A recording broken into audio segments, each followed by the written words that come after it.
Hello बच्चों, science subject में आपका चैप्टर 1 चल रहा था, जिसमें पार्ट के अंत में दिए गए क्वेश्चन आंसर करा रही थी मैं। उसी क्रम में प्रश्न नंबर 6 है आपका। निम्न रासायनिक समीकरणों को संतुलित कीजिए।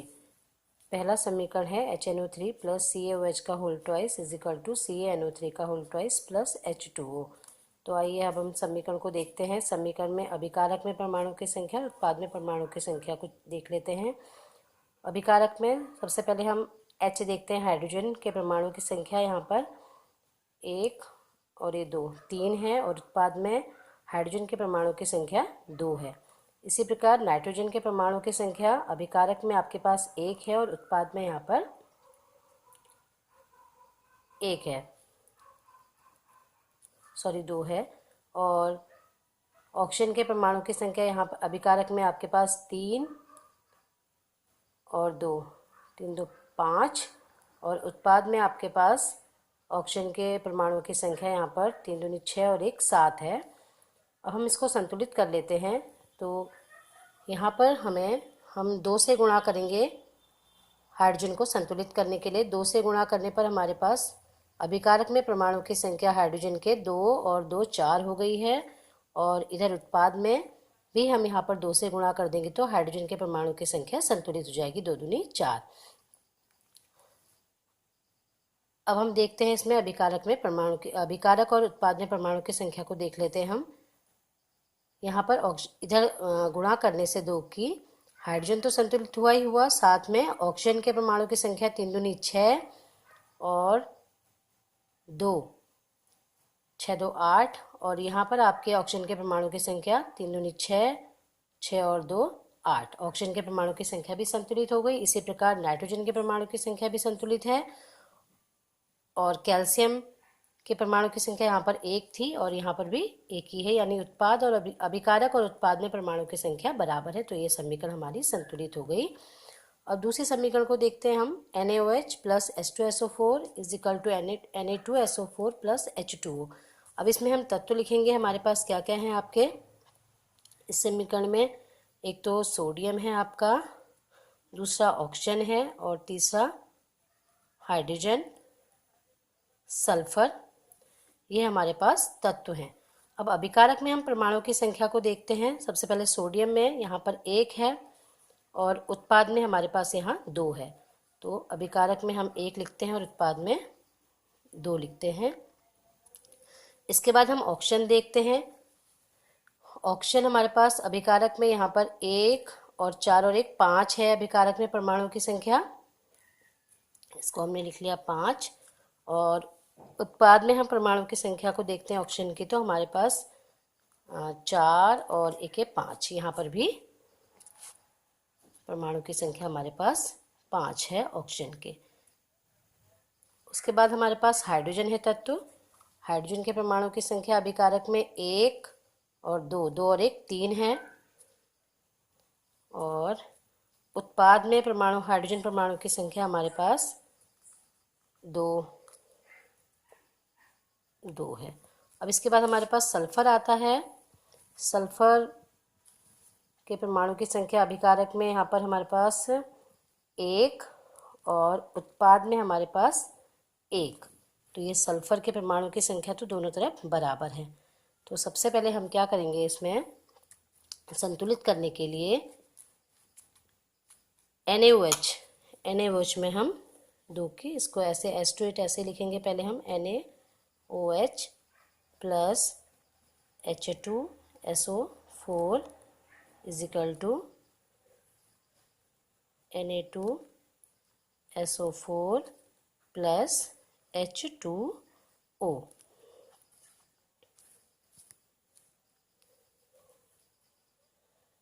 अब यहाँ पर हम समीकरण में सबसे पहले सोडियम NaOH के आगे 2 से गुणा करते हैं, जिससे सोडियम के परमाणु की संख्या यहाँ पर 2 हो गई। और इसे संतुलित करने के लिए हमें यहाँ पर भी सोडियम के परमाणु की संख्या हमारे पास 2 थी। तो अब अभिकारक और उत्पाद में सोडियम के परमाणु की संख्या तो बराबर हो चुकी है। इसके बाद हम बराबर करते हैं। ऑक्सीजन बराबर है हमारे पास। हाइड्रोजन को देखते हैं। अभी हाइड्रोजन हमारे पास यहाँ पर 2 और 2 4 हैं, और उत्पाद में हमारे पास 2 है, तो हमें इसमें हाइड्रोजन को संतुलित करने के लिए 2 से गुणा करनी पड़ेगी। अब 2 दूनी 4, हाइड्रोजन भी संतुलित हो गया आपका। और अब ऑक्सीजन देखते हैं। ऑक्सीजन हमारे पास पहले से संतुलित था, लेकिन अभी देखते हैं 2, 4 और 2 6, और यहाँ पर 4 और 2 6, यहाँ पर भी बराबर है आपके पास। सल्फर हमारे पास पहले से सल्फर के 1 अभिकारक में भी था, और यहाँ उत्पाद में भी सल्फर के परमाणु की संख्या हमारे पास 1 थी। तो अब ये संतुलित होने के बाद रासायनिक समीकरण हो गया आपका 2NaOH plus H2SO4 is equal to Na2SO4 plus 2H2O। अब इसी क्रम में दूसरा देखते हैं हम।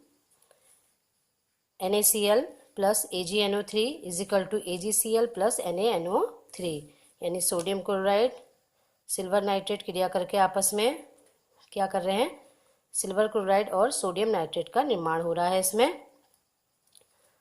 अब इसको भी हम एज इट ऐसे लिख लेते हैं, NaCl plus AgNO3 is equal to AgCl plus NaNO3। अब इसमें भी हम तत्व लिखते हैं अपने इस समीकरण में। हमारे पास सोडियम है, और आपका सोडियम के बाद है आपका क्लोरीन, क्लोरीन के बाद है आपका सिल्वर के बाद है आपका नाइट्रोजन, फिर है आपका ऑक्सीजन।